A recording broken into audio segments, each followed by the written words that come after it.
Good morning student. तो कैसे सभी लोग। चलिए आज स्टार्ट करते हैं क्लास 5th का हिंदी का सेकंड चैप्टर। तो चलिए सभी लोग टेक्स्ट बुक को निकाल लेंगे।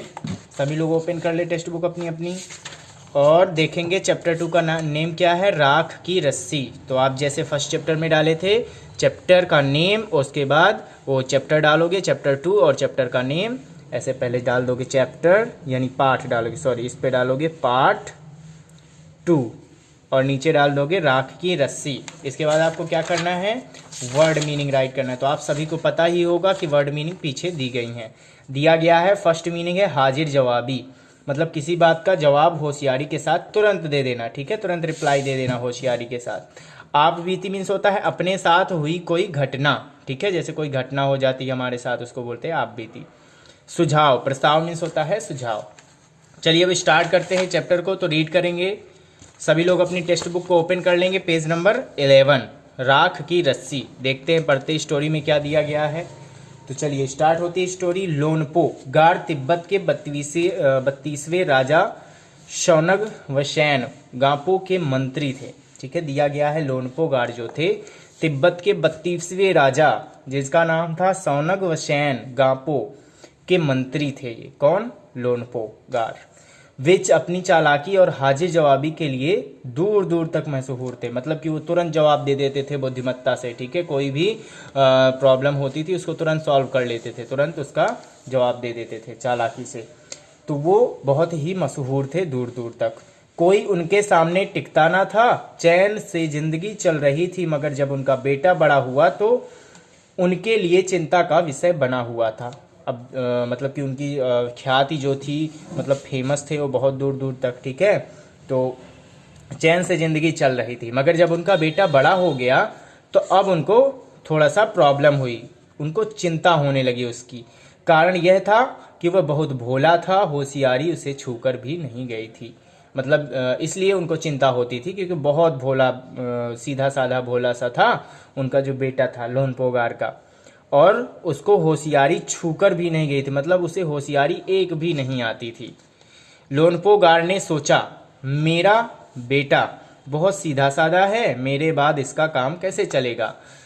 जो लोनपोगार थे उन्होंने सोचा कि अगर मैं ख़त्म हो जाऊंगा, मान लो मेरी तो उम्र हो चुकी है, ठीक है, तो अब ये बहुत सीधा साधा है तो मेरे बाद इसका काम कैसे चलेगा, ये कैसे ज़िंदगी जी पाएगा। तो एक दिन लोनपोगार ने अपने बेटे को 100 भेड़ें देते हुए कहा। फिर एक दिन क्या किया, लोनपोगार ने अपने बेटे को 100 भेड़ दी और कहा कि तुम इन्हें लेकर शहर जाओ, मगर इन्हें मारना या बेचना नहीं, इन्हें वापस लाना 100 जौ के बोरों के साथ, वरना मैं तुम्हें घर में नहीं घुसने दूंगा। उन्होंने क्या कहा, उसको 100 भेड़ें दी है, ठीक है।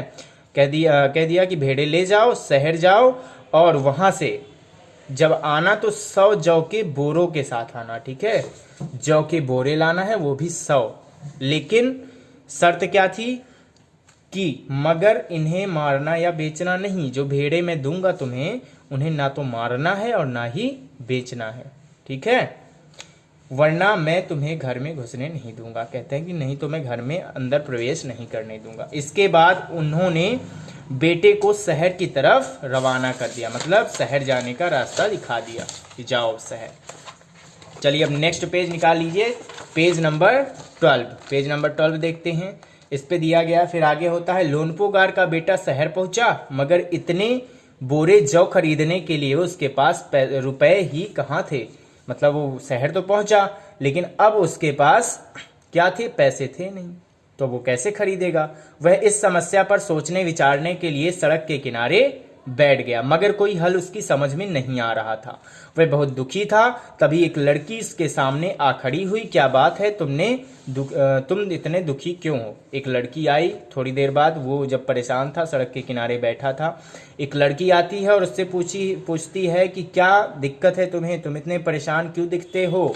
लोनपोगार के बेटे ने अपना हाल कह सुनाया, जो भी उस पर आप बीती थी उसने सुना दिया। इसमें इतना दुखी होने की कोई बात नहीं, मैं इसका हल निकाल देती हूँ। तो उस लड़की ने कहा कि इसमें दुखी होने की कोई बात नहीं, मैं इसका हल निकाल देती हूँ। इतना कहकर लड़की ने भेड़ों के बाल उतारे और उन्हें बाजार में बेच दिया। क्या किया, जो उसका वूल होता है ना, सीप में वूल निकलता है, तो उसको निकाले, उसकी जो बाल थे उसको निकाले और बेच दिया बाजार में।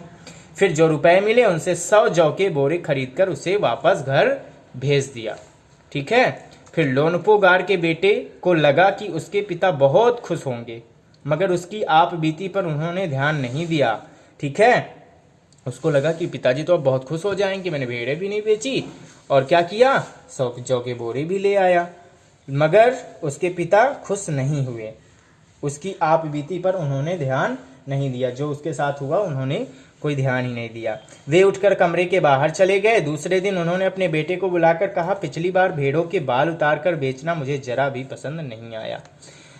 दिया गया है कि अब पिताजी क्या करते हैं, दूसरे दिन आते हैं और बोलते हैं कि पिछली बार तुमने क्या किया था, जो भेड़ के बाल बेच दिए थे, मुझे पसंद नहीं आया। अब तुम दोबारा उन्हीं भेड़ों को लेकर जाओ, उनके साथ 100 के बोरे लेके आओ। ठीक है, जौ के 100 बोरे लेके लौटना। ठीक है, लेकिन उनका कोई भी मतलब कि जैसे क्या किया था, उसने बाल निकाल लिए थे, तो अब कोई नुकसान मत करना और 100 जौ के बोरे लेकर ही लौटना। चलिए, एक बार फिर निराश लोनपोगार का बेटा शहर में उसी जगह जा बैठा, गया और शहर में उसी जगह जाकर फिर बैठ गया। फिर सोचने लगा, ना जाने क्यों उसे यकीन था कि वह लड़की उसकी मदद के लिए जरूर आएगी। उसे यकीन था कि शायद अभी फिर से एक बार वो लड़की आएगी और मुझे कुछ ना कुछ इसका हल बताएगी। तो उसका वेट कर रहा था और हुआ वैसा भी, मतलब कि वैसा ही हुआ। वह लड़की आ गई, उससे उसने अपनी मुश्किल कह सुनाई। फिर से उसने अपनी मुश्किल बता दी।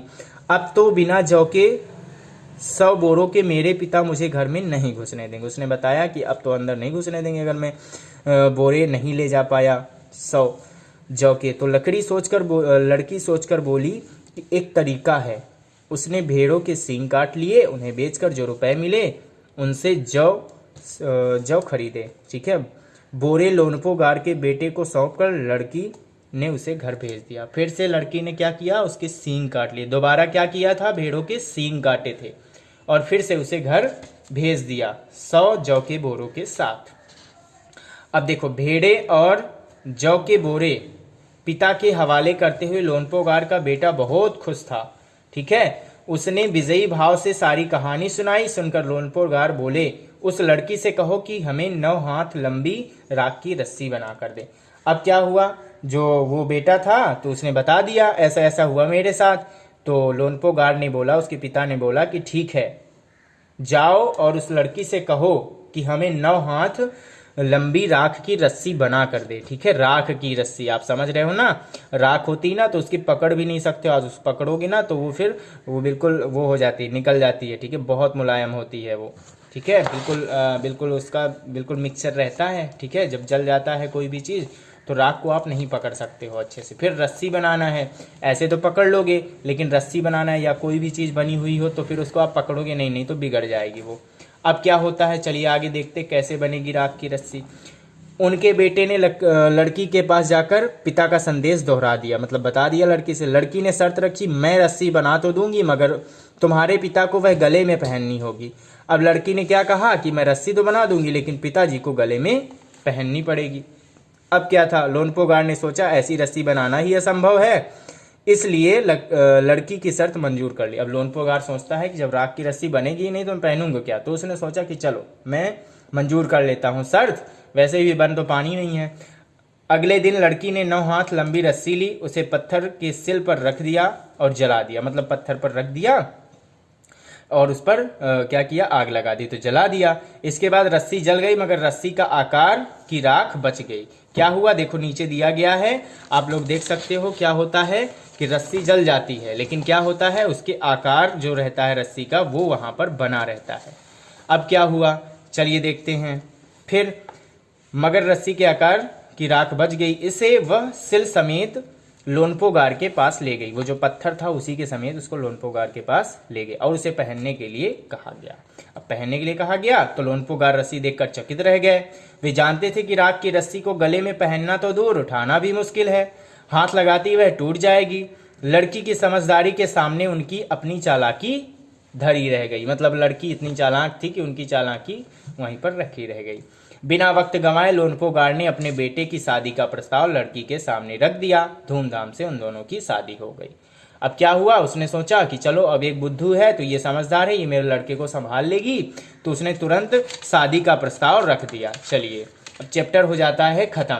तो अब हम करेंगे एक्सरसाइज। तो एक्सरसाइज आपको नेक्स्ट वीडियो में करवाई जाएगी। इसके पहले आप लोग चैप्टर को अच्छे से रीड कर लोगे और इसके क्वेश्चन आंसर खुद ढूंढने की कोशिश करोगे। आप लोग ढूंढोगे क्वेश्चन आंसर, फिर इसके बाद फिर हम राइट करवाएंगे तो आप उनको मैच करोगे, क्या आपके क्वेश्चन आंसर सही थे। आपने अगर चैप्टर अच्छे से रीड किया है तो आप क्वेश्चन आंसर ढूंढ सकते हो। ठीक है, क्वेश्चन दिए गए आंसर आप आराम से ढूंढ सकते हो। चलिए नेक्स्ट वीडियो पर मिलेंगे क्वेश्चन के आंसर्स के साथ।